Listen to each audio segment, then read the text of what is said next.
This is the Lord of the Rings of podcasts. One of the owners of Tono Pizzeria plus Cheesesteak. I don't know where you grow up to not know how to hold a pizza. Shaz just broke down for you all how to hold a pizza. Do not hold it like a suitcase. Licking our lips. Oh, yo, this guy turns into Winnie the Pooh for that honey sauce. Wow, we got our first fanboy, man. Yeah. Yeah, the slices are stupidly big. They're huge. They're like the size of, my head. I want to be the manager there. I'm available all the time, anytime. I'm in my casket and I'm available. I went full green bubble, right? I went full Android mode. Yeah. On an iPhone. On an iPhone. Doing things like you would have done maybe back in the 90s. Yeah. But now as Without an these adult. phones. The world was connected before the internet. You have to understand all of these ecosystems were built to addict you. Hi, my name's Emran and I was an alcoholic. I just like liquor. Living life in analog, I call it. Julian's been crying to Instagram about collaboration and no one has listened. Give me back the feature. All right, you want to use your phone? Hit accept. How did you feel when you unplugged from the world? What you don't understand is that the Matrix has you. At the end of this, we're going to offer Shaz the red or the blue pill. Like, who doesn't want $1 billion type thing? If it was anything else, I would have walked out. I'm done. Glad we didn't do it my way. No, just The question is always, why are you so quiet? What's wrong? Is everything okay? Ain't nobody asking the other people, why are you so loud? Yeah. Why are you always talking? I've always been just a curious George.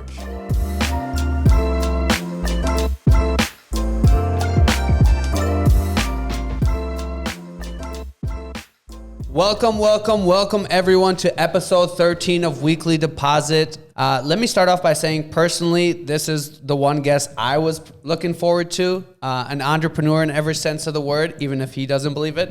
An engineer, one of the owners of Tono Pizzeria plus Cheesesteak here in Minnesota. Also a part owner of Frank and Andrea's. Social media guru, even though you won't find him on social media. Someone I'm honored to call a friend, a brother, someone that can cut through the BS of the world and provide clarity, an eloquent speaker, an even better writer, super smart, still down to earth, just an all-around great guy. I'm super thrilled and pleased. So please let's give a warm welcome to the wonderful guest, Shaz Khan. Thank you. Thanks for joining the show. Thank you, Thanks for sir. having me. Coming on. Shaz, it. thank you for being here. So let's dive right in. We want to kind of talk. Me and Julian are big foodies. Obviously you're a part owner of a restaurant, but we want to talk about incredible food, where new places that are not in Minnesota. Is there something that you've eaten recently that you're like, man, this place obviously not in Minnesota. I know you like to go to Hawaii a lot. Is there a place where you're like, hey, you guys have to try this place? The food is delicious. It's so satisfying. Anything you can think of off the top of your head? Yeah, there's not a particular brand that I have an affinity for. I like ambiance, and this is going to sound very generic coming from somebody who's in the restaurant industry. Mm-hmm. I'll provide more context on that later, but as long as the food is good and the ambiance is great, honestly, I'll go anywhere. Okay. Really. There isn't a category of food that I'm averse to. Mm-hmm. It's anything kind of flies. I guess let me redirect the question. If you, let's say Hawaii, right? Yeah. Because I do know that you go there for time to time for work. What's the one place where you're like, I got to go there to eat? So I'll head up to the North Shore. Okay. And there is a food truck up there. The area is kind of ridden with food trucks. It's known for that. But the name is escaping me. But they have a mahi-mahi burrito, which is it's a mesh between two foods that usually don't go together. Mm-hmm. Yeah. But it goes together very well. Then again, I'm a fish eater, so yeah. I love fish. You like fish? Yeah. What's your favorite fish? Yes. Salmon. That's correct. See, I'm so simple.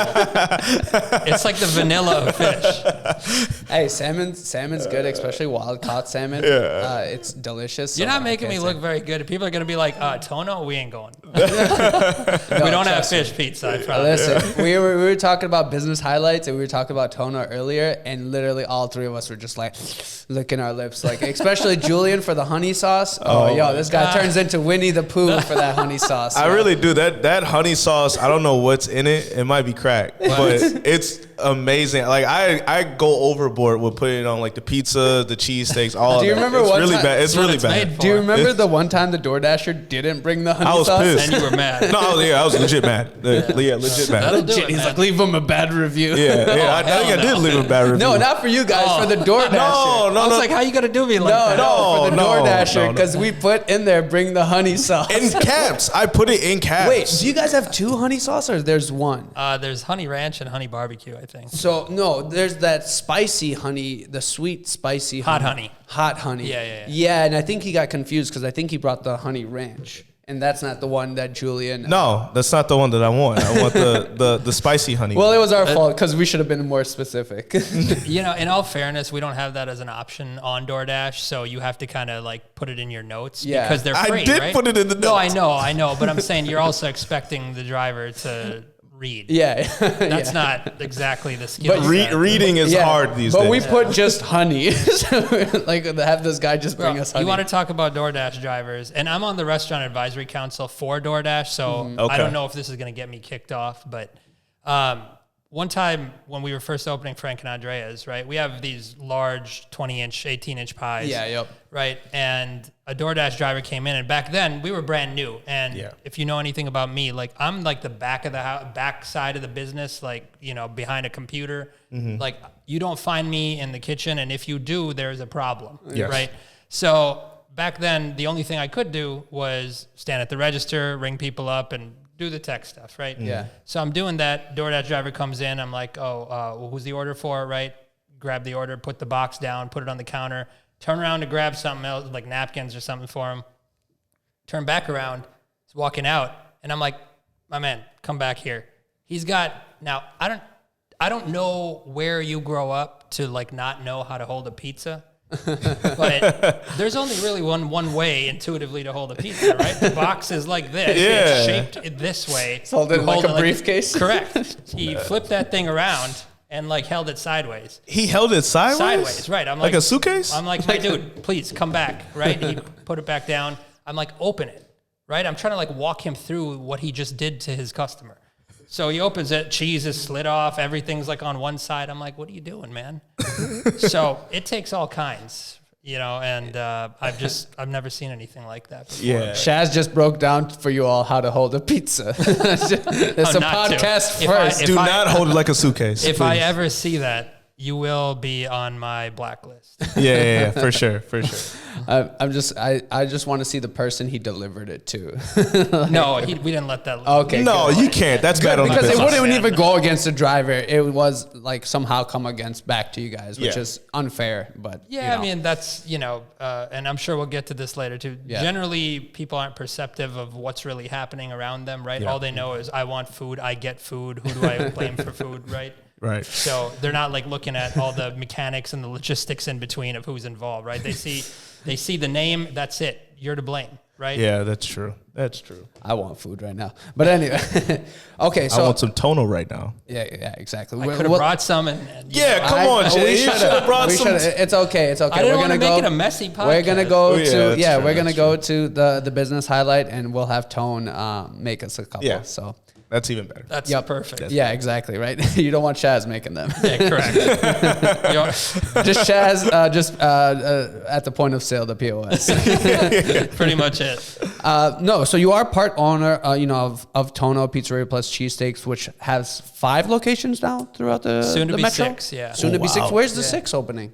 Well, I haven't told anyone. Oh, yet, okay. So Okay, that's, a that's under secret. wraps. That's Yep, under yep, wraps. yep. So the Couple 5 weeks we'll announce it. the 5 locations. The first one, the flagship Maplewood. Yep. Then St. Paul. Correct. Coon Rapids. And then Woodbury That's right. and Chanhassen. Wow, we got our first fanboy, man. Pay me in honey sauce. No, and you kind of mentioned this a little bit beforehand, but tell us what your role is, how this all kind of came about to be, and what what you find in the restaurant business. Yeah. I mean, it all kind of goes back to my friendship with my best friend, Antonio Gambino. I always follow that up with, if you haven't heard the name, there's a joke in there somewhere. I won't tell you what the joke is, but if you know, you know. Google Gambino. The Gambino family. Google that. But, you know, we went to high school together, or I think even middle school. And when we graduated high school, we kind of went off and did our own thing, right? Yeah. I went to the University of Minnesota. He continued on in his family business with Andrea Pizza, slice shop in the Skyways of Minneapolis and St. Paul. And a few years out of school, out of college, that is for me, you know, we kind of reconvened and we were like, oh, you're kind of cool, man. You know, I remember you. And we started hanging out. And then over the years, we were just talking about, you know, doing something together because we were best friends. Yeah. You know, there's that adage you hear a lot, like, don't do business with friends. I think that's BS. Like, I think that's the worst advice on the planet. I know why people say it. It's because you don't want to lose friends over things like money and whatnot. But who better to do business with than people that you develop a rapport and a trust with? Yeah. Yeah, that's true. Right? Like, why would you want to create like force a fabricated trust with some other individual and isolate them out of the box of friendship and not to do business with the people who you already do trust and who would be there for you, right? Yep. And so, you know, we have very complementary but opposing skill sets for the most part. Like I said, I went to school for electrical engineering. And so my mind was already kind of primed towards, you know, numbers and analysis and programming and stuff. Like, I know 11 programming languages. Like, what do you do with that, right? So I worked in the industry for a little bit, and I've always had an inkling to, you know, do something that's a little bit different and try to. One of my favorite things to do in life is to take sets of knowledge and ideas and axioms from different pieces of different areas of life and see how I can collide them with other verticals and other industries in order to create something new. That's how innovation happens, right? And when he approached me, he was like, you know, we should work together in like 2013, 14, I think. I was like, well, what are you thinking? And he's like, well, I want to continue and build on my family's legacy and you know, branch off and do my own thing. And that's how Frank and Andrea was born, named after his father, Andrea, and his brother, Frank. In Dinkytown. Yep. Amazing pizza, by the way. Yep. Thank you. Yeah, it's. I actually prefer Frank and Andrea, but I didn't. More than Tono. Yeah, I mean, I don't know. Man. Really? I'm like a college kid at heart, I guess. Yeah. Yeah, the slices are stupidly big. They're huge. They're like the size of, you know, my head. Yeah, it's crazy. Bigger. Yeah. They're bigger than that. Yeah, there's a little bit more variety at Frank and Andreas. Yeah, I mean, it's more playful, right? Yeah. It's New York style pie. Yeah, I was gonna say New York style. Yeah, and I mean, so here's the thing, right? After being in the restaurant industry for now 8 years, like, I make it sound like I'm, I don't know, like, well versed in like kitchen activities and like just foodiness, and I'm really these are just like things I picked up over time, right? To be able to talk the talk. Where I really shine, and you know what landed me on a number of these software councils and hospitality technology companies is being able to understand and comprehend, you know, that merger between engineering, technology, programming, analytics, and the hospitality business at large. And so that's really my role. So we opened Frank and Andrea's in 2016. The project was underway well before that. It takes like a year and a half. That was our first one.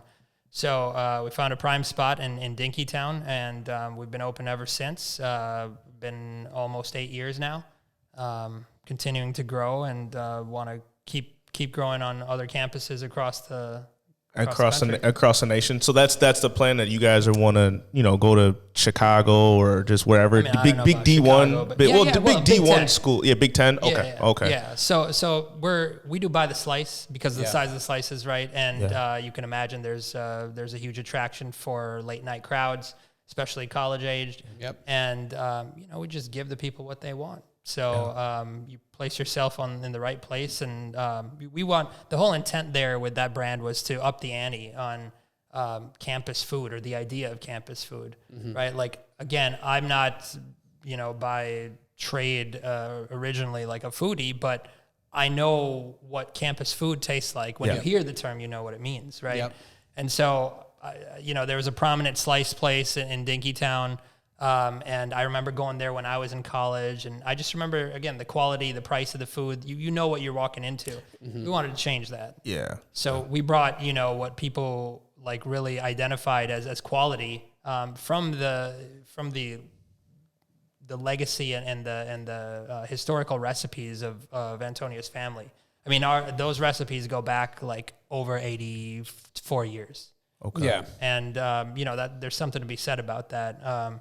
So, yeah, we just wanted to bring that quality and at an affordable price point to Minnesota, to Dinkytown in particular. And College kids don't have a lot of money, so yeah, you want to exactly. So I know you guys. I was kind of around when you guys opened the first Tono location in Maplewood. Yeah. Shortly after the pandemic comes in, which shuts down a lot of restaurants. A lot of restaurants have to pivot, change their style. I think you guys were so well positioned and pivoted so quickly, thanks to you and the other owners.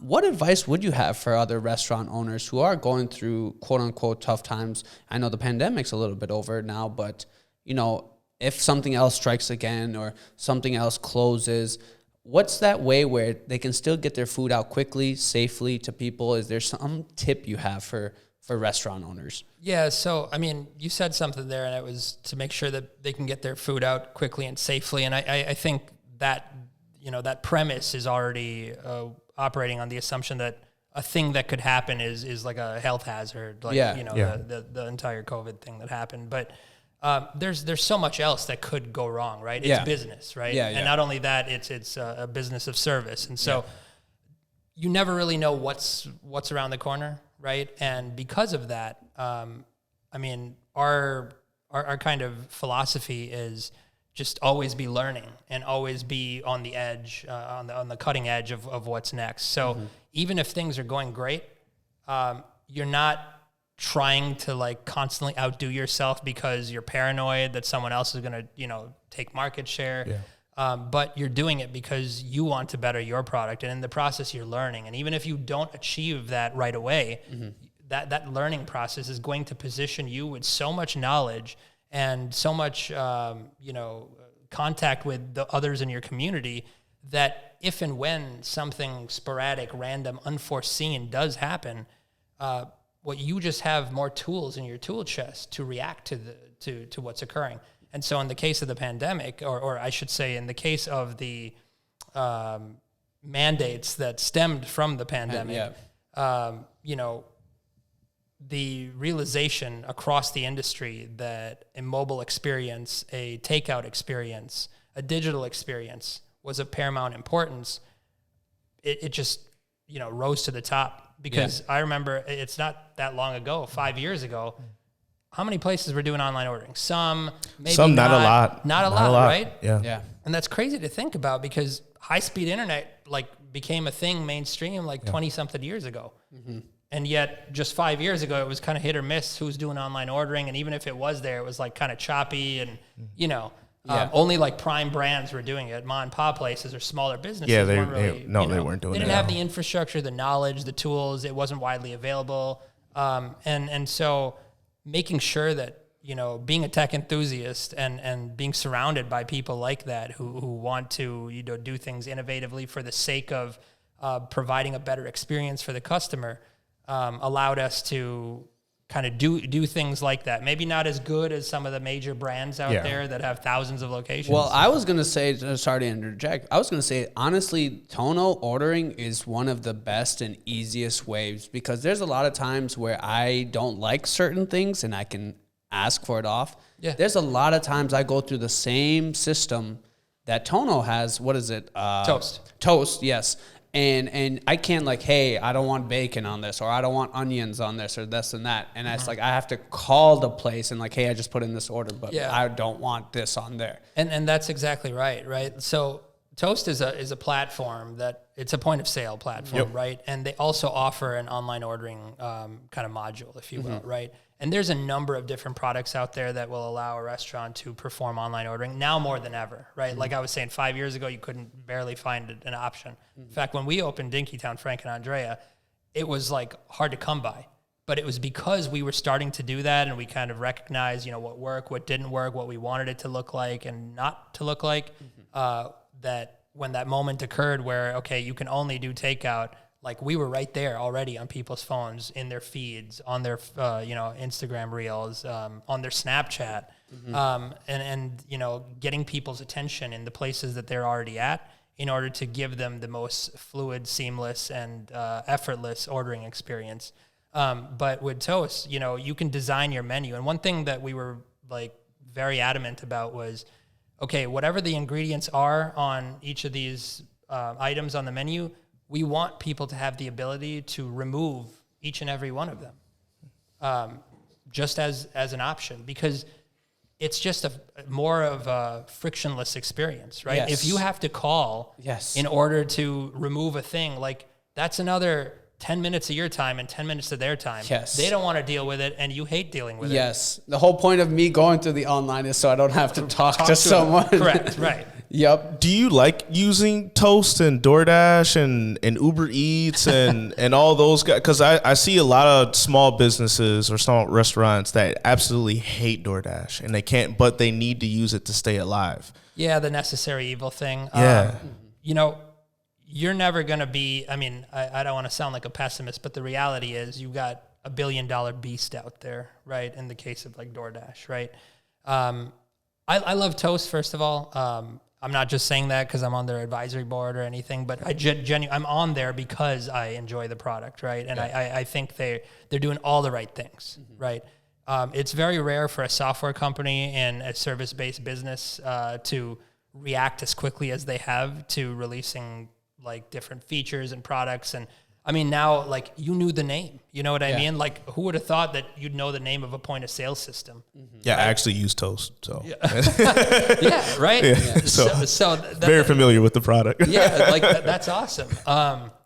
But when it comes to like, these companies, they're not going anywhere. Just because an industry doesn't like them, they're not going anywhere, right? Yeah. Because it's, how should I put this? They're too big to fail. Yeah. Right. And so when that's the case, you got to learn to live with it. You got to learn to work with it. You got to learn to leverage it. Right. And so, yes, there's this entire set of criteria whereby you benefit from it. But also if you don't know what you're doing and you just sign on the dotted line without reading things, without forming contacts, without getting to know what's what and how it all works. Mm-hmm. Well, as is the case with everything, would you sign a contract without reading it? A lot of people I hope you don't. But we do, right? Yeah. Like terms and service of, your Apple iPhone, Music, right? yeah. Or not even, your phone updates. It's like, all right, you want to use your phone? Hit accept. Oh, wait, you got to scroll all that. You're not reading all that. Yeah, you're not right? reading all that. No. Now, you're depending on the fact that they're going to do right by you. Yeah, it's and in goodwill. A lot of times that's not the case, right? And so... But when you have a product that you can reach out to the powers that be, right, or your point of contact there. Like when you buy a phone, you're not in touch necessarily with somebody at Apple HQ. I've been trying to call Tim Cook, but he won't answer. That's too funny. Tim, answer my phone calls. But in like contrary to that. When you're getting signed up for DoorDash, whether it's because you wanted to do it or because some salesperson came and contacted you, you have an opportunity to talk to people and make inroads at those companies because they're doing something that, for example, Apple isn't, right? Because of the business that they're in. Mm-hmm. And you have to avail that opportunity if you're in the restaurant space. Yeah. And that's how we forged those relationships and understood those contracts and renegotiated things and made them more equitable for us so that we aren't subjugated by what's happening in the market.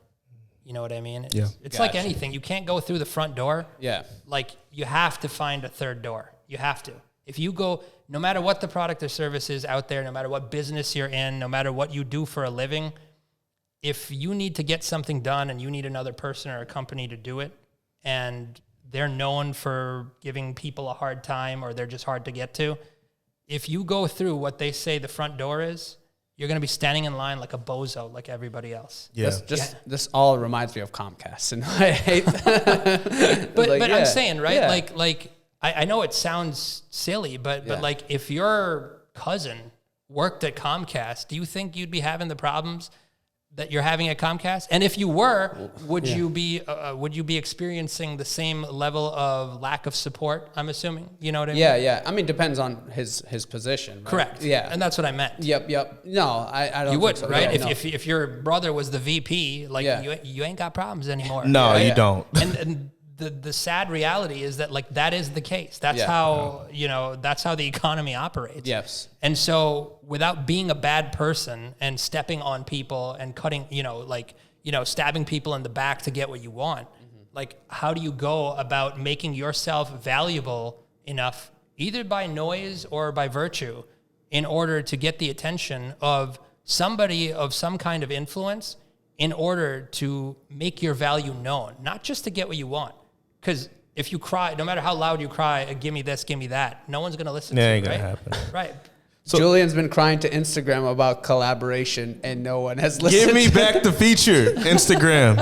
They won't. They like have them blocked out completely. They have me blocked. I can't collab with any of my posts with Superior. Yeah, I've our wrote business them. page. I've wrote emails. I've tried to call Emails that them. have bounced back. I've tried everything. Instagram at facebook.com or whatever it is. They took the feature away from me. That's terrible, man. Yeah. So add Zuck to the list. yes, right? of calls I'm making. Yeah. Okay. So final, like kind of more restaurant based question I wanted to ask you. There's a lot of great restaurant owners who are great chefs like Tone and everything like that are really good on the food side, but they're not really good on the business side or scaling the business or really like taking the business to the next level. Mm-hmm. They seem to be really good at their niche, which is making the food, running the hospitality, but the business eludes them. And that's why I think at Tono, you guys have best of, the tech world with you, the construction world with Dario, the mind with Goran, and then obviously the tone, the cherry You on hear top. that, Goran? The mind with Goran. The only one with a brain. I'm just kidding. He'll never listen to this, so it's okay. Never know. You never know. No, I know. No, but what is that? What's that tip you can give to kind of who might have that support system that you guys have to help scale their business in the restaurant industry? That's a great question. You got really good questions. I don't know how long you prep for this. But He's done his homework. Trust me. 5 minutes ago, the procrastination. No. The question isn't like how do I become that person? Yeah. Right. Because there's always like speed to scale. Mm-hmm. For me, and this is more of a personal response because there's many ways to do this. Mm-hmm. It's how do I open my mind up to identify what's needed in order to succeed, right? And even if the answer is uncomfortable, it's something that I don't know how to do, I don't want to do, I've never heard of before, I don't think I can do, I'm not capable of right now. Whatever the answer is, being honest about asking those questions and getting those honest answers. And if you don't know where to get the answers, then accessing resources like, I don't know, the internet, and Google. Google, yeah. Right, YouTube. Google and YouTube. DuckDuckGo, and being able to identify, some semblance of answers to those questions. And then having conversations with people, reading forums, talking to others in your network that either they themselves know or know somebody that knows, just to gain access to information to share your ideas. Because chances are, the more you talk to people about things you're passionate about and you demonstrate effort behind that passion, the more you're going to be able to identify people who have similar passions in areas where you're not as strong. And the key here, as I was saying, is if you can form a mutually beneficial relationship where you're both oriented around a similar goal and you can piggyback off each other's skills, and you keep doing that in life, like, honestly, you can make anything happen. Like, there isn't an industry. I've been in 4 industries. Like, there isn't an industry you can't make inroads in a big, big way. The only thing that prevents, you from not achieving what you want is lack of creativity, honestly. Yeah. That's my opinion. Okay, Shaz, tell us what faith means to you. how it affects your business, your day-to-day life, because, you know, I've known you for a little while now, probably, and I've seen a very, you know, a better, lack of a better term, a metamorphosis, per se, that has really enlightened you, grounded you, and given you purpose. Can you talk a little bit about that and how that plays a role in who you are, how you conduct your business, how you conduct your day-to-day life? Like I said, you ask great questions, man, and that's you better stop me when when it's time. But you know, I think it behooves people in general to ask themselves, why am I doing what I'm doing? Right? Yeah. The majority of the world, and again, this isn't like looking down on the world or anything. It's just a statement of observation, rather, that the majority of people in the world are kind of willy-nilly doing whatever they think is best or next, right?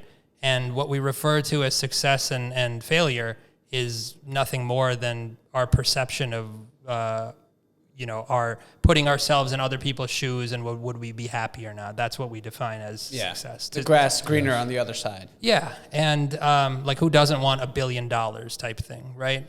Yeah, I mean, I'm sure it comes with a lot of problems. Correct. Yeah. Right. Exactly. Right. But you still want it, though.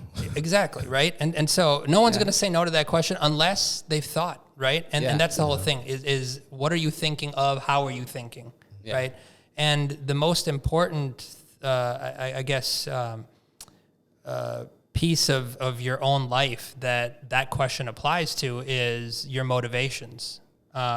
And I began asking that question a long time ago of like, you know, why am I doing what I'm doing? And how do I know this is like what I should be doing? And, you know, the philosophical questions go on and on. Yeah. So I couldn't really get a straight answer because I'm like, who am I asking? Right. Yeah. And you're asking yourself. And so I had to kind of step back from forms of influence because I figured, you know, if I don't know the answer and no one else can tell me the answer, because they're not me, then how do I go about gaining clarity so that I can develop the answer? And for me, clarity looked like, I actually wrote a book on this and never released it, but it looked like stepping away from all forms of influence, primarily media, right? So that meant unplugging from the internet, unplugging from social media, not even letting TV play in the background, and, not catching up on the news and just seeing what happens, seeing what life looked like. Because I wasn't sure how many of the preconceived notions, ideas, initial axioms, and even goals that I had were being informed in the most subtle ways, and some maybe more explicit ways, by things that I heard, read, believed, because other people were saying them, or because I was around people that thought them, or because it's what I grew up around, right? Yeah. So to remove yourself from the influence means to literally detach yourself from the sources of those influences. Yeah, I think it goes on that philosophical question, do we really have free will? Is there real free will, or are we just influenced by our parents, our environment, our society, the media, all these things? Do I really like something because I genuinely, truly like it? Or is it kind of where I grew up and the kids all said this or this or... And exactly. It made me, informed me to like, okay, I got to like this show, or I got to like this, or else I got to be like this. Yeah, or outcasted. Yeah, exactly. How did you feel when you unplugged from the world? At first, it was a lot of angst. It was a lot of FOMO. I just felt like I was missing out. But a lot of that came from what predated that point in time. Like most of us are, we're plugged in. Yeah, right. We all are. And when you're plugged in and like. The Matrix. Here we go. Sorry, I had to throw that. There we go. When you say plugged in. What you don't understand is that the Matrix has you. Yeah. At the end of this, we're going to offer Shaz the red or the blue pill.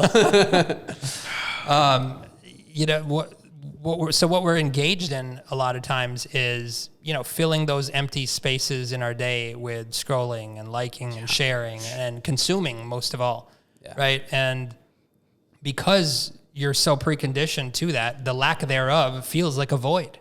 Yeah. Right. And so for that reason, if not for many other reasons, at first, and this is actually back in like 2015, I think, for me, when I just pulled the plug. Right. And like I said, I didn't know what everyone was up to. I didn't know I didn't know, who I could learn from because I wasn't doing anything anymore in terms of like observation. So I was like, all right, once that feeling set in, and I recognized like, okay, I got to stick with this, just to see what's on the other side of this. Living life in analog, I call it. Well, then I finally came to terms with it, and I decided that it was time to start living intentionally. What does that mean? It's not a buzzword. It just meant, okay, well, intend on going and doing things that don't involve plugging back in. So, exercise, going outside, actually catching up with people. Right? But I mean, like staying. Well, yeah, because I'm on a computer all day. But I mean, like, just doing things like you would have done maybe back in the 90s. But now as an these adult. phones. Correct. Yeah. Because it wasn't going off anymore. Like I straight up, I turned iMessage off, right? I have an iPhone. And this is so funny, but I did it because even that has these little psychological gotchas that they've designed and built into the app. Mm-hmm. The read receipt, the delivery receipt, the blue bubble, the typing indicator. Yep. And these are, WhatsApp predates all of this with iMessage, but that's another point. The point is that all of these things give you this sense of like addiction, right? Yeah, it does. And so I turned it off because that way I wasn't feeling like, oh, they saw that I read it, or I need to, like, if I type one letter, like, the indicator's going off. I know it sounds really silly, like, oh, you're thinking way too hard about this stuff, but you'd be surprised. No, you're not. You're right. This impacts yeah. Right? No. I mean, people make they'll have entire arguments over an emoji, right? Yes. And so it's like, this isn't that far of a stretch. So I went full green bubble, right? I went full Android mode. Yeah. On an iPhone. And that's when no one wants to talk to you anymore. That's how you get it done right there. Get yourself an Android. I'm just kidding. Android's going to come after you. No, I challenge everyone who's watching this podcast at this point is like, check your screen time. Like, see what like your I get screen mine every time Sunday. Is. Yeah, and what like how much your time you're spending on social media, because you're right, man. There's some times where you're like scrolling. Scrolling. Yeah, and you're like, it's like, it's the memes, hours. Man. It's the memes. It is, right? And you're like just laughing, and you're like scrolling and this. And I've become much more conscious of it. I've set timers on my social media apps. Yeah, I've set timers, 30 minutes. Did you have an addiction? I wouldn't say like a full-blown addiction. So but that's what an addict says. Yeah. Hi, my name's Emran, and I was an alcoholic. I just like liquor. No, but it becomes this like you said, mindless scrolling, where it's like I have things to do, or family, or whatever the case may be, right? Because it's like sometimes the biggest fear is sitting with your own thoughts. You're like, oh my God, I'm thinking to myself, what am I thinking about? And it becomes that anxiety and this and that. So I can see where that beginning stage was very difficult to get above. Yeah. So, once I started actually living life, I forgot all about this stuff, and it brought me back to this place of like, just living. And not having to think. And that gave me clarity. And that was the goal, right? Is to develop a clarity void of any kind of deep influence. Mm-hmm. Because now you can think for yourself. You can determine whether you actually like something or you don't. Yes. You can determine whether you want to do something or you don't. Mm-hmm. And, the implications of being plugged in and taking part in, what everyone else is doing isn't just to be counterculture and say, well, everyone's doing it, I'm not doing it. But, you have to understand all of these ecosystems were built to addict you, right? They were engineered literally by neuroscientists and psychologists and app developers working hand in hand together to make sure your screen time goes up and up and up. And I mean, even to the point of the way your screen is designed, right? Like you'll never find a post ending right at the bottom of your screen. You'll always get a little preview just at the bottom of the next post, because that way your brain sees, oh, there's more there. So I'm just going to pull it up a little bit more and a little bit more, right? Yeah. Even the color patterns, 100%. That goes back to the casino days. I mean, they made the carpets a certain color, crank that AC up. Yeah. But yeah, and once I formed that clarity, then I felt like my thoughts were mine again. And when you have your own thoughts and they're your own thoughts, that's that's a level of freedom that I hadn't remembered at that point. Yeah. So I was able to, feel like, okay, I'm actually making decisions now. Yeah. Because I'm not trying to take part in just whatever the next trend is. That's, these days, that's what I'm seeing. It's like all trends. It's all trends, Yeah. right? All Whether you're trends. doing the trend or taking part in a trend or wearing a trend or performing a trend, or I don't even know what people are doing anymore. Yeah. Everything's a dance, apparently. I was gonna say the TikTok dances. That's a big thing too. Yeah, I had a friend's like, well, why aren't you on TikTok? I'm like, oh, gee, that's just another thing that I have to do. I have to take time out of my day, That's what I'm and saying. scroll time on that is Yeah. ridiculous. Luckily, we're all old enough, and kind of dating ourselves here, but we're all old enough to remember when we didn't have phones and we didn't have this. Yeah, and those and were we the did days. go outside and play. And, if I wanted to go see Julian, I have to go knock on his door, Ride a call bike. his house, Yeah. talk to his mom. Hey, is Julian home? Can he come out to play? This yeah. or that. And I had that type of I house. I missed that stuff. That's how you knew where the real group chat was. You'd see Yeah. all the bikes outside Yes, the house. yes, those were the days. Exactly. Okay, so this was a topic that I wanted to bring up, and I'm happy. Self-help gurus in the self-help industry. But by the way, I just realized that I don't even think I'm fully answering his questions because I start telling the story and I know it's gonna go on so long, so I'm making a quarter of the way through and I'm like, I'm sorry guys. No, they're great. This is part 1 of a part 5 series. This is the Lord of the Rings of podcasts. For real.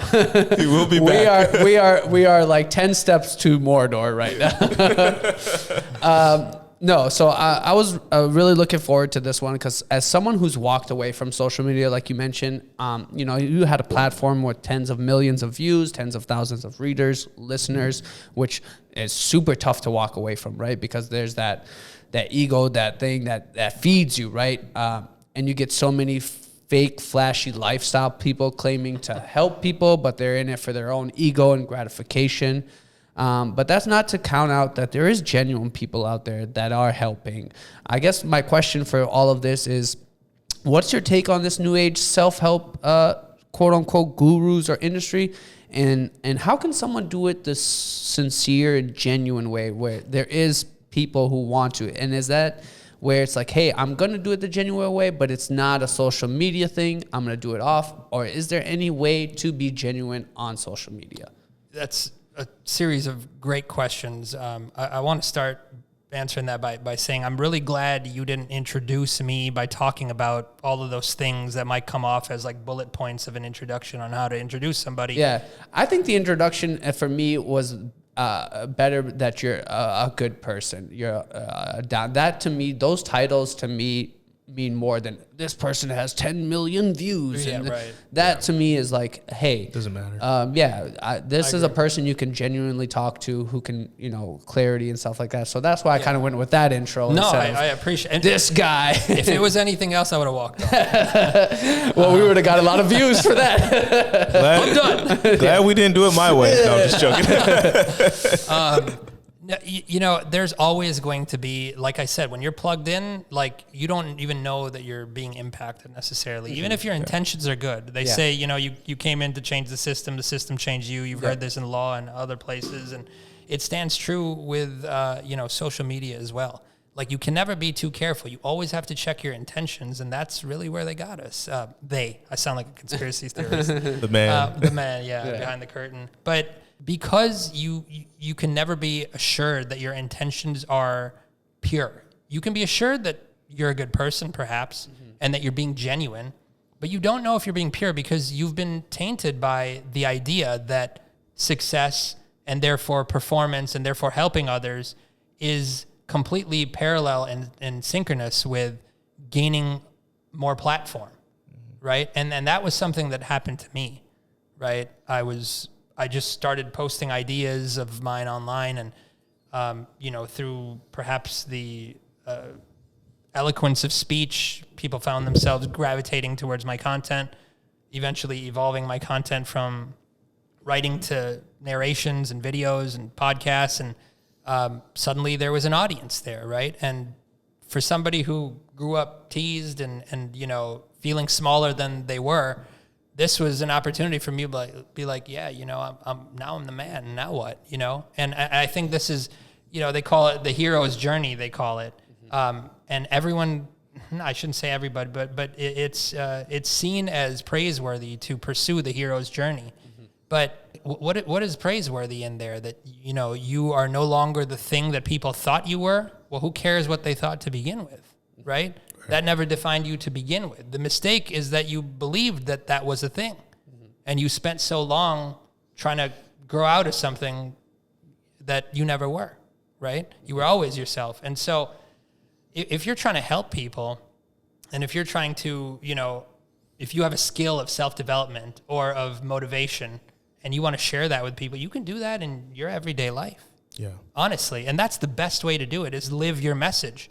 My problem with the industry at large, and this is true of people who I know that I haven't talked to in a while that are now, doing extremely well in that industry, very notorious, and others who are continuing to try to build that platform, very, very few of them are actually living the message that they give on stage. Wow.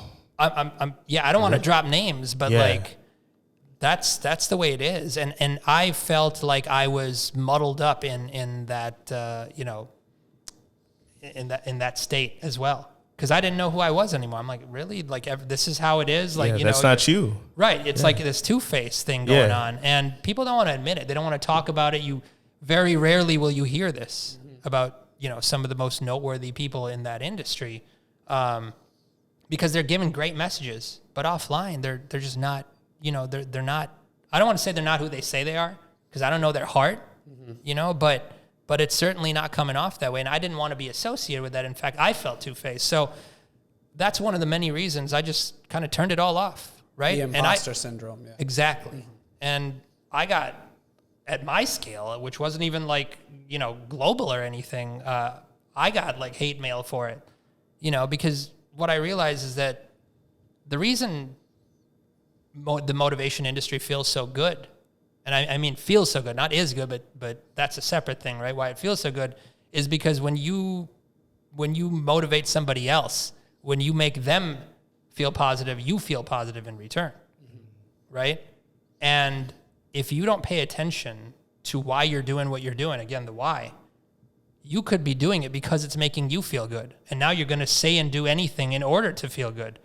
That's dangerous. That's extremely dangerous, because you could say and do, you could say all the right things, but you could be doing all the wrong things and no one would know. And even if they did know, no one may question you. And that's how you end up with that internal battle and people having kind of this dichotomous personality. I didn't want that, because that's like literally the antithesis of what I was trying to develop. I was trying to merge and unify who I was. Like the people that, people will come to know of me should be the person that I am, no matter what. Yeah. But that's an inside job. And you just can't get clarity on that inside job when there's all this noise everywhere. You can't do it. Yeah, I fully agree. And I think the thing with us too, even when we started this podcast, I think we had to ask, like, what are we doing this for, right? What is the purpose of this? And we quickly realized, obviously, this is not some like way to sell homes or do anything like that, right? It's for sure not, and we don't expect any return. I think my main reason, and I think even Goran asked me this, my main reason was like, I really want to get to know people. And it seems like in this noise world where it's like, if I do go out with someone, it's like they're checking the phone, I'm in my phone, this, that, or the restaurant settings, Turn people it are off. moving around. Like, I'm like, yo, what better way to sit and chat with someone? And it is a little crazy with the lights and the camera stuff, but like, I'm listening to you, you're listening to me. Like, it's such a moment in time where I can just like give my full undivided attention and not worry about anything else. And it's like, I want to then translate that more into when I am talking with people. And it is that whole craziness going on. Yesterday we were at that event and there's just so much stuff going on. Chambers event. Yeah. And you're trying to have a genuine conversation with someone, and it's like, whether you're guilty of it or the other person's guilty of it, you're kind of looking this way or that way, who's entering in, who's this, or, oh, my phone, or... Right. And at one point, I kid you not, when someone was speaking on the thing, I looked around and almost every single On their person phones. Were was on their phone. phones. Yeah, it was in a room full of 620 people that were at that event at the St. Paul River Center. Yes, and it was Over crazy. half of the people were on their phones. Yeah, just checking for sure. stuff, Probably, yeah, because they were just 3/4. tuned out from what the speaker was saying, and he probably put his heart and soul into that speech. I don't know about all that. Well, I hope that wasn't his heart and soul. You never know. You never know. Yeah, you never know. That's true, but- getting up and talking in front of 600 people that's a lot. You just don't wing it. Yeah. So I mean, you could. Yeah, right. I don't think he did because he was the host for the night. Anyway, let's keep going. I don't want him to find this and then it comes after me. Yeah. He's like, hey, I did wing it. I would have for sure winged it. Hey, everybody. Okay, kind of going off our last question, you left social media, and I always use this word for you because I really like it, a recluse. You always remind me, I don't know, one of my favorite movies and trilogies, the Batman trilogies, right? You better not say the Joker. No, for sure not the Joker. The Bruce Wayne and the third movie where Christopher Nolan. Of course. Is there any other one? The Dark Knight. Yes. Yeah. So the last one where he goes and becomes a recluse and no one's seen Bruce Wayne for years on years and he's just in his manor. That's sometimes what I think of Shaz. I'm like, he's just in his house in his wooded lot and like no one sees or hears. Yeah. Basically, right? And Yeah. I mean, and I find solace in that, and I'm like, sometimes you need that, and I have that personally. I have that own battle too, because it's like at one point you're trying to satisfy your human nature of being social, being around people, feeling that because that's human, right? We're social creatures, but at the same time, it's like I want to get into like a wooded cabin, no connection at all, and really silence the noise. To better learn my own thoughts, feelings, purpose. And we just want to get your take on that and, what that reclusiveness has brought you, right? I'm sorry, that term, man. Yeah, I love it. Well, I did that. Like I stepped away and I mentioned kind of why I did that, right? Of course, there's other factors, but what I learned is I gain a lot of peace from being quiet. Yeah. Right. I'm an introvert, whatever that even means anymore. I mean, they say it means that you recharge, by yourself. I really, I think I had a lot of experiences on the other end of the spectrum in perceived extroversion. The world doesn't reward introverts. I'm just going to call it like it is. Unless you're extremely, extremely talented, which I guess that's in the eye of the beholder, but you're not rewarded socially for being that way. In fact, the question is always, why are you so quiet? Yeah. Right? What's wrong? Is everything okay? Ain't nobody asking the other people, like, why are you so loud? Yeah. Why are you always talking? Yeah. Is everything okay? That needs to be asked. Correct, right? I mean, nothing against my extroverted friends and partners and everything. Like, it takes both, right? It takes all kinds. Yeah. In fact, ideally, I would like to consider myself more of an ambivert. But I had spent so much time in my formative years trying to be extroverted and actually succeeding at it because, well, when you understand psychology, you understand people. And when you understand people, then you know how to interact with them in a way that makes them feel like, they're important in that moment, even if you don't give two you-know-whats about what they're saying. Yeah. But that also feels really manipulative, right? And so I had to step away from the desire to want to be there and just like entertain. Even if it wasn't pure entertainment, just be present. Just be present with them. And so I was like, what is the other? I'm a person of extremes. Like, I was like, okay, I've been living the social life for so long. What does the other side look like, right? And I just found a lot of grace and peace in that. In fact, I think it's affected my demeanor too, because I'm not as, if I may say so, as animated in my emotional expressions anymore, which to me brings me contentment because, life is a series of experiences and you react to those experiences, right? And your reactions are going to give way to how you're feeling for the better part of that day or that moment.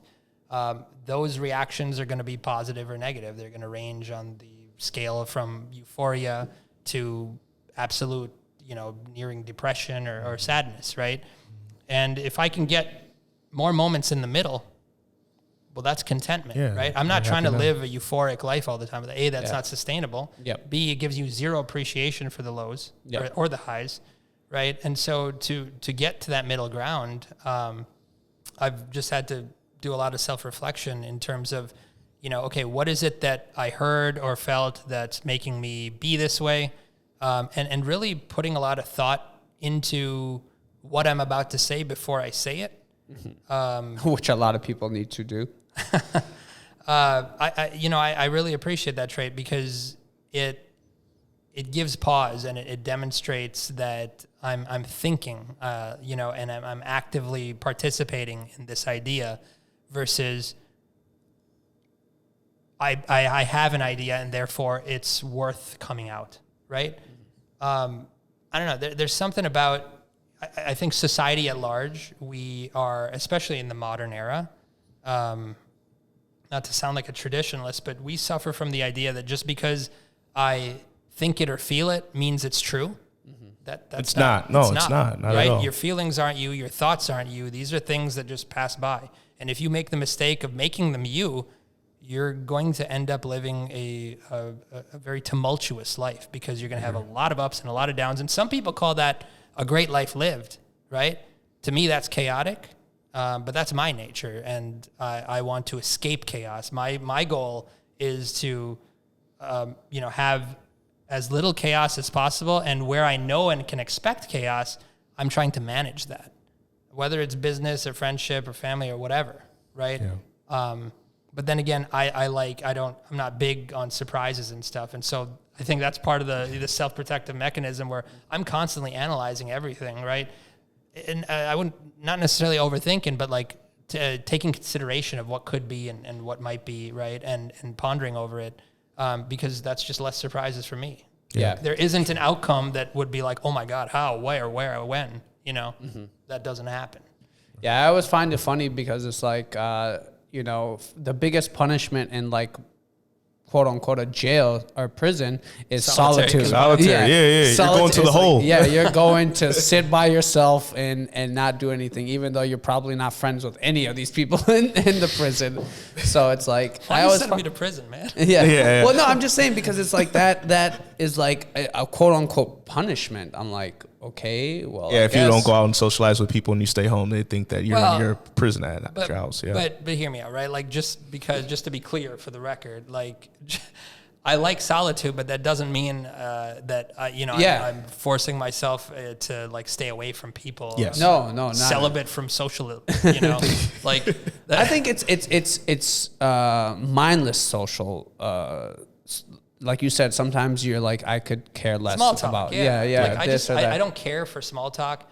To your point, like when people talk to me about something that it isn't relevant, or there is not a deeper meaning to it, or there's not some something to learn there, I'm like, that's wonderful. Yeah, I don't care. I don't care about what the Kardashians have going on. Like, I don't care about that. Started. Yeah. Actually, that's one of Shaz's vices. Yes, that's it. All of this and then come on, dude. I got you with that one. I couldn't even believe it. We just been here for an hour talking about. Hey, you guys look a little hungry. Check this out right now, and you guys got to order it right now.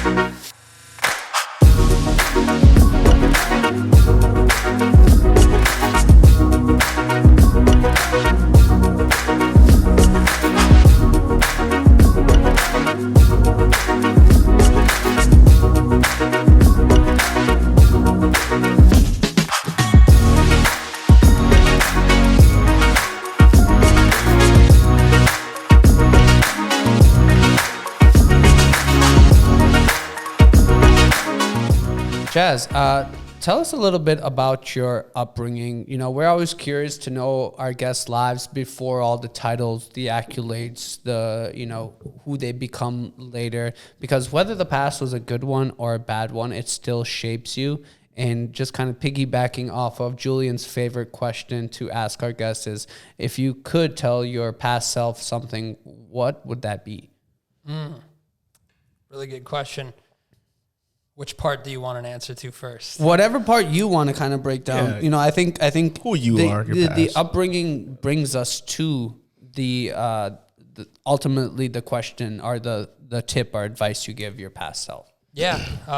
I was born in Minnesota. You know, my family came to the United States in the 70s and 80s. My grandparents, my grandfather, my maternal grandfather, he passed away in 2004, but he was a nuclear scientist and a writer, and he arrived to the United States on what's known as an O visa for having like special talents in a specific field. And that side of the family gave me a lot of like academic inclinations. So that's where like my reading and you know, my Is that your dad's side brain, or mom's side? Sorry. Maternal. Mom. Oh yeah, okay. I didn't hear that part. All right. No, it's all good. And so, you know, that's my mom's side. My dad's side, you know, they were in business overseas. So I'm kind of a mutt. Like if you go far back enough, like the countries as we call them today didn't exist, right? Yeah. So, Yeah.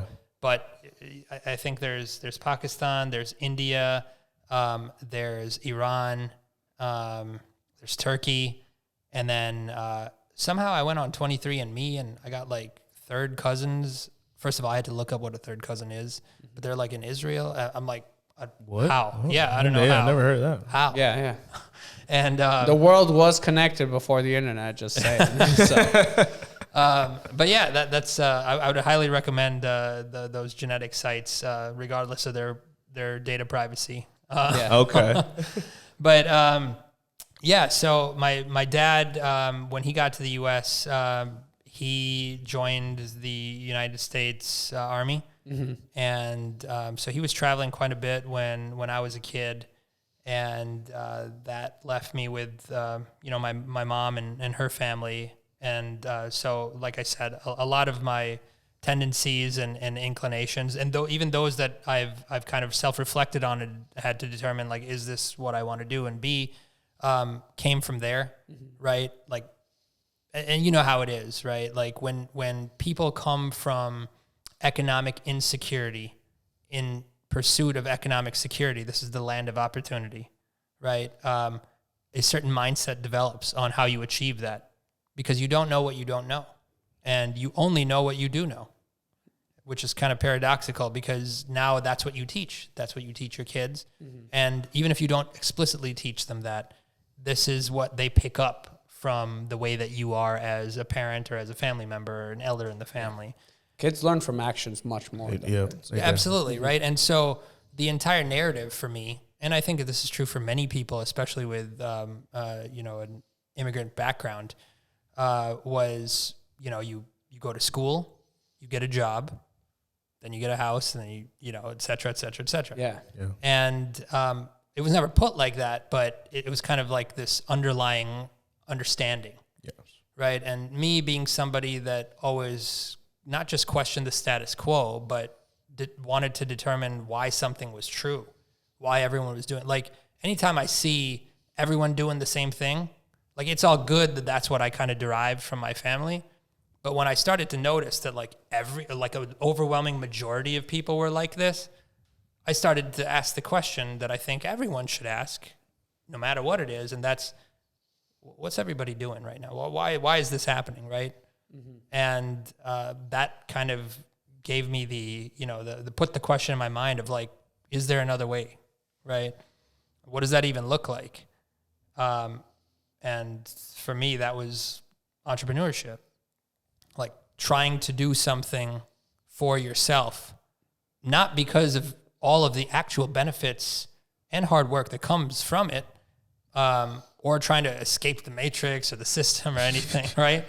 But really just like there has to be another way to do this thing called life, right? This can't be all that there is. And this is way before I ever had like a career as an engineer or anything. Mm-hmm. I was just like, all right, so everybody does this thing where they wake up at a certain time and go here at a certain time and like Clock in, clock out, mindless work. Yeah. Or even if they like enjoy what they're doing, like, you know, what if I want to do something else what if I want to sleep all day? You know, what if I want to change, what if I want to change like what I'm doing, period, right? Like it's harder to do that when you're pre-programmed into a series of actions based on an understanding that this is what I must do, right? Yeah. And so I had to back up and ask like, what is it that I must do and why must I do it?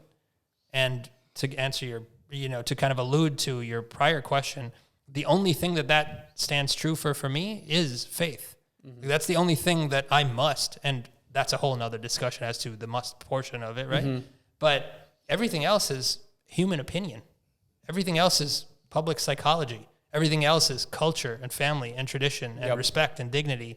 And all of these things, they have a place, they exist, they're valuable, but they're also constructs. Yeah. And as with any construct, they're malleable, right? And depending on where you come from and how you see each of those constructs, you can do what you want with it. Now, the same is true of faith as well. In fact, many bad actors have, gone out of their way to malform principles of many faiths in order to do just that. Mm-hmm. But I think short of bad actors, there's a genuine way to reasonably and righteously question what it is that you're doing, even if it's the most fundamental principle thing, right? To me, I'm a person of reason. And everything I do and everything I believe is in the realm of reason. If I can't reason my way through it up until the point of taking a leap of faith, as is the case with faith itself or entrepreneurship, I just can't get down with it because it's like, why am I even doing this? Yeah. And a lot of people don't question, like you said, culture, tradition, quote unquote, societal norms, stuff like that. They just kind of go along with it. Mm-hmm. And everyone is guilty of this. Even my mom would say certain things like, oh, you got to do this, or don't clip your nails at night, or this, or is a bad omen, or something. I'm like, well, it's like sometimes you question, like, well, where did you get that from? Correct. What is there scientific? No, it's just what they were taught from their parents. Yeah, exactly. And it's just kind of just you have to decide what sources of authority you're willing to accept. Yeah. Because, for example, if they say, if they or whoever, right, your parents or anybody, if somebody informs you that you shouldn't do something and you're, like strong-minded enough to question that and ask the very person who told you that why, and they're able to give you an answer, and that answer suffices you because you truly believe that to be true, no problem, right? If don't commit this crime, well, why? Well, because you're a bad person when you do that. Or perhaps, the next layer, like you will go to jail. Like those are both valid reasons to not do that thing, right? Which means you subscribe to the authority of law enforcement or the law, right? Or you subscribe to the idea that being a certain type of person and doing a certain type of thing it categorizes you as someone who's untrustworthy or whatever, right? Mm-hmm. And so, again, I think it's just, what sources of authority are you willing to accept as being true? Which is probably something that an anarchist would say. Yeah. But I'm not condoning anarchy. No, obviously you just said, you gotta be a law-abiding citizen. Yeah. You seen that movie, Law-Abiding Citizen? Of course. They put him in that solitary was a great movie. too. Yeah, they did. I'm not sure who the bad guy was. Yeah, it kind of blurs the lines there, but it is one of my favorite movies, and it's a crazy movie. It's like, what can we do to the most horrific point to this man for him to go on a rampage? Okay. I might watch that movie this weekend. That was a really good one. I've watched it a few times. It is a really good movie. If I were to go back and tell my childhood self one thing, it would be that you have to be able to think for yourself. This has been a common theme in this whole conversation, but your thoughts aren't for sure yours until you've made sure they're yours. How can one claim or like for Original sure no, thought? yeah, these are my original thoughts because again, when you've lived such a, a life more than let's say 10 years or something, right? There's influences, parental influences, environmental influences, media influence, especially for kids nowadays where it's like a constant Yeah. thing. I think we don't give children enough credit. I mean, a lot of, what we call gifted children, or lack thereof rather, is simply not purely, but simply like the environment. Mm-hmm. If you can get into, if you're in the right environment that's conducive to certain ways of thinking, I think it opens you up to being able to be more perceptive, even at a very young age, right? Like, there's no reason a young child can't ask the big questions. Mm-hmm. The only reason I think it sounds surprising or like silly or like, why would you give that advice to yourself as a kid? Like, go play or something, is because there's a culture that exists that believes certain things about children, right? That, they're too young to understand that, or, let them be kids. Well, okay, but that's not stopping them. That's just allowing them to understand life better at an earlier age, right?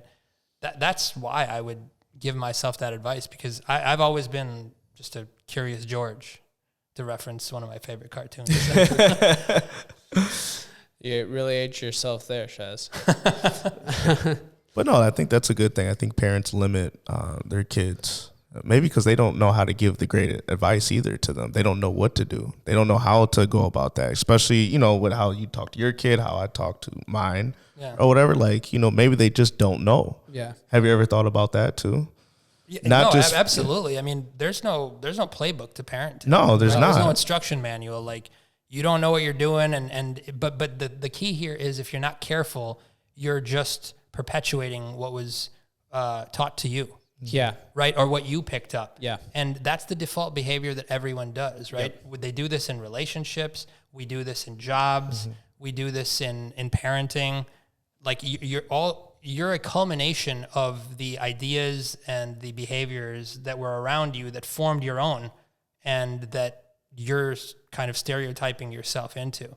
So the point is to develop kind of a mirror and reflect on the fact that, sure, there's no manual, but that doesn't mean there isn't another way. Yeah. So if I can experiment in a positive way, then I can see the fruits of that experimentation. And if it's a good fruit, if it's not a rotten fruit, I'm going to stick with that. Mm-hmm. And if children see that, or colleagues or subordinates or, business partners see that, then that's just more trust being put in that individual. And that's another good seed being planted, because, good perpetuates good. Yeah. Yes, I agree. I think in a micro thing of that is like, I always say this, like, my parents didn't know nutrition, they didn't know like what was good and what was bad, and all of this junk in certain foods is bad. And even till today, like, it's like corn oil or this or that, which is like, I finally learned that, and I grew up and it's like, I've banned and outlawed like cookies and other stuff in my house, unless it's like, to me, I'm like, hey, and I tell my son all the time, I'm like, if you want to eat something quote unquote sugary, there's a banana right there, there's an apple, there's oranges, there's stuff like that where they're a little bit more sweet on the sweet side. Yeah. Rather than eating all of that stuff and then growing up to not have good nutritional things, because everything I feel like starts there. In regards to your gut health, goes to your brain health. And when you eat like crap, and I've experienced this firsthand, when you eat like crap, you feel like crap. Mm-hmm. So it's big on, and I've also noticed, like, I always tell, it's funny because I always tell my son to like work out. This is the old saying, like, you can tell a child 100 times, like, do something. They won't do it, but when they see you doing it, then they'll do it. Yeah, so like I've always tell them, I'm not telling them like go lift weights or become like Arnold or something, right? But I'm like, I'm like run or like thing and this and that. But he saw me the other day, like in the morning, doing push-ups and doing this, and he just came, sat down, and started doing push-ups with me. They're sponges. Yeah, and I'm like, oh, kids are sponges. Yeah, exactly. It's like the whole like you can tell kids till your face is blue, and they'll be like, whatever, dude. Right. But when they see you. And that's why authenticity that we were talking about in the singularity of persona is so important.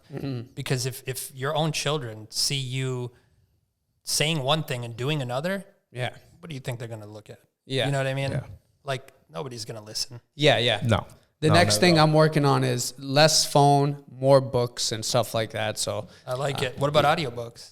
I do audiobooks, but I want to get him into like actual Reading. books before jumping to the audio. I feel like you have to graduate to the audio because you got to really You need focus. a phone. No. I'm trying to get rid of the phone. I do like the whole phone. That's why I've done like screen time and limit apps and stuff like that. I mean, these guys can attest. I don't answer after 8. I love it. These guys can attest. They'll get a text back from me like in the morning. Aren't you in an industry where like... Yeah, which is like, that's what I hate. It's like this industry of like, I'm available all the time, anytime. I'm in my casket and I'm available. No, like, what is it? I'm available nights and weekends? Yeah, I'm available nights and weekends and 24/7. It's saying.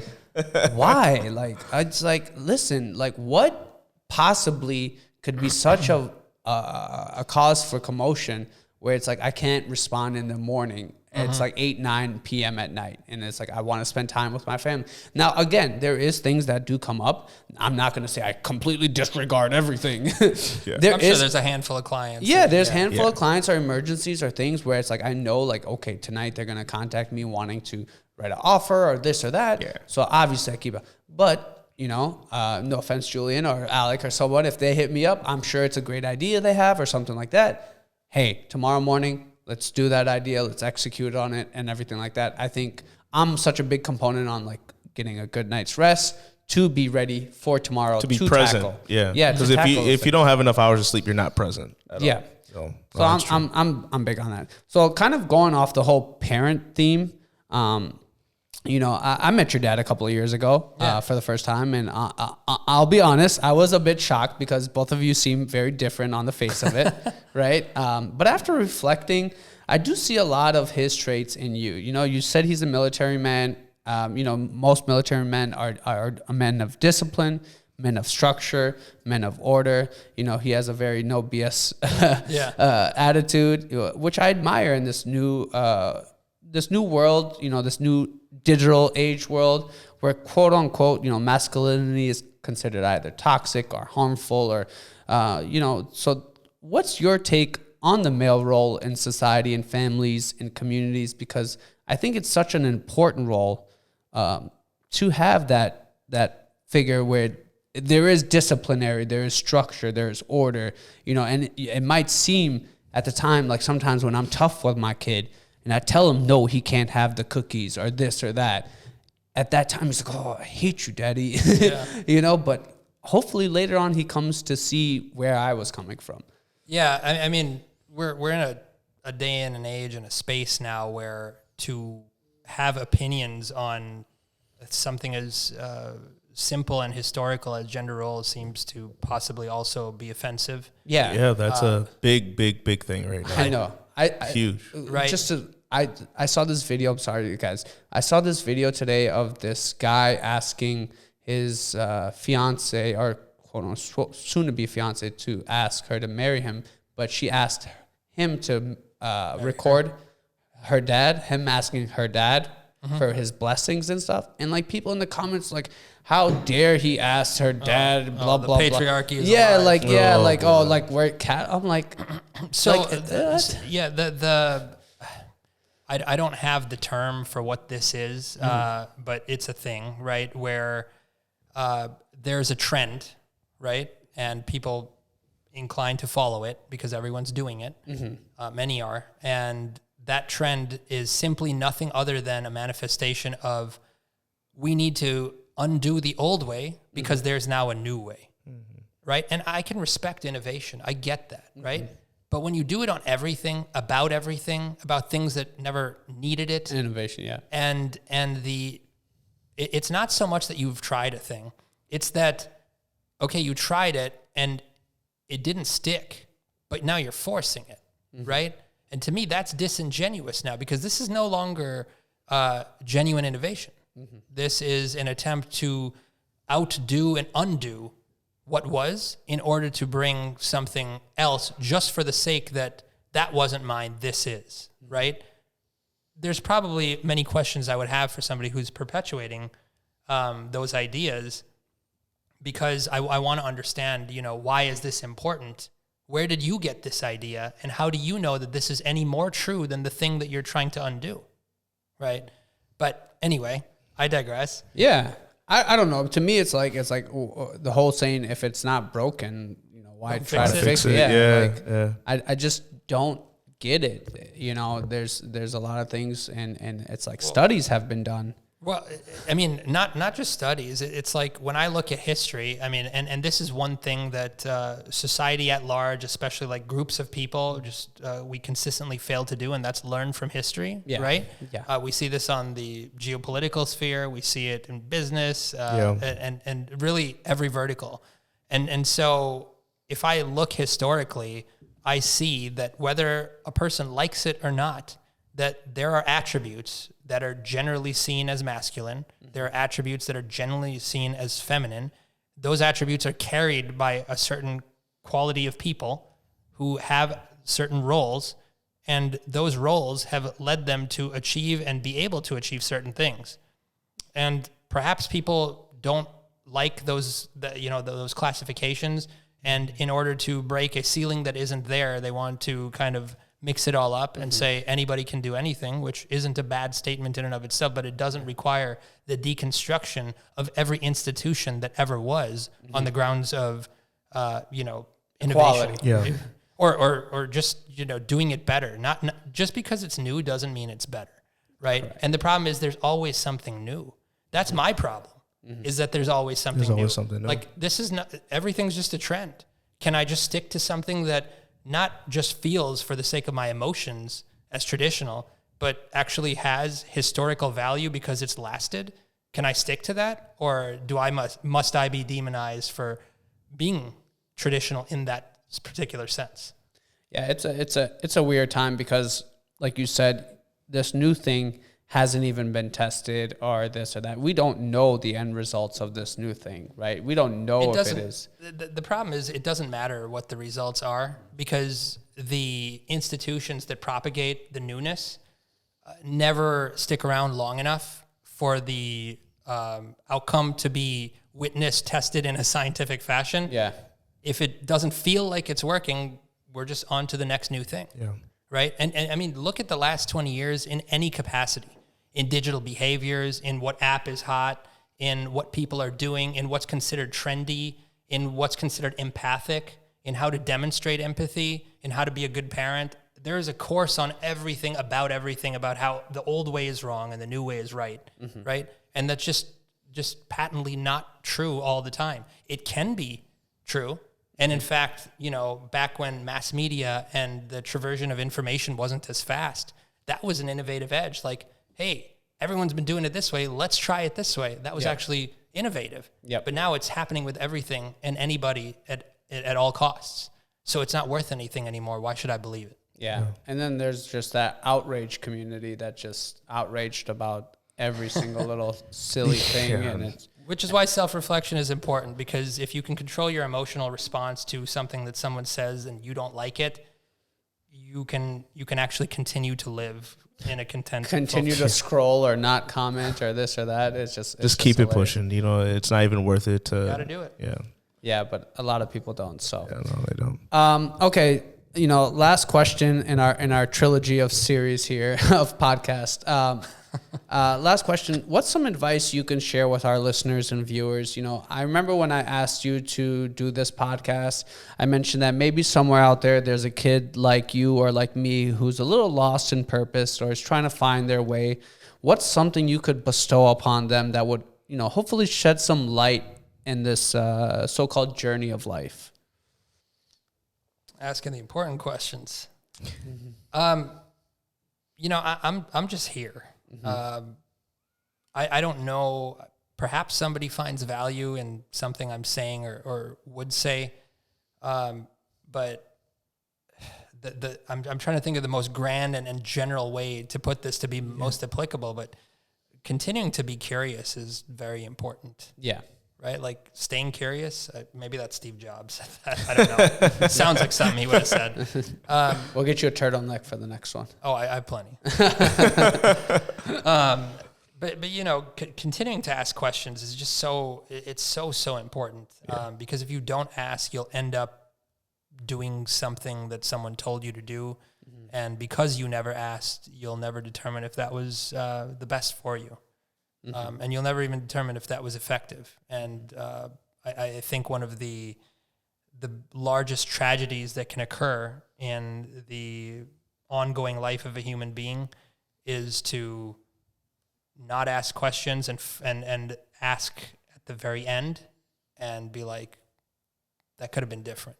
You know, regret. Your life could have been different. Yeah.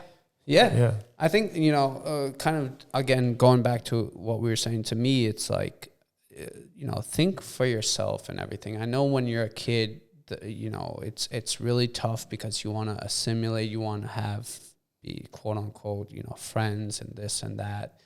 And sometimes you start to shed your identity or who you are or your thoughts are to, you know, be a part of something that where you think you need or want or something like that. Like, I want to be with the cool kids in the lunch cafeteria or this or whatever the case may be. And you start to shed away your traditions or your culture, stuff that you believe in and love, just to assimilate with those people. And I'm like, just take a step back, think about it. Is the grass really greener on that side? Is those people really something where you're willing to give up, you know, who you are as a person to be around? Is the approval of other people worth it? No. Yeah. Which is why being a recluse is. Yeah. Yeah. It never is. I'm telling you. It Hey, never is. Hey, Bruce Wayne came out to fight Bane, so. Who's Bane? Who's Bane? What? You don't know the trilogy?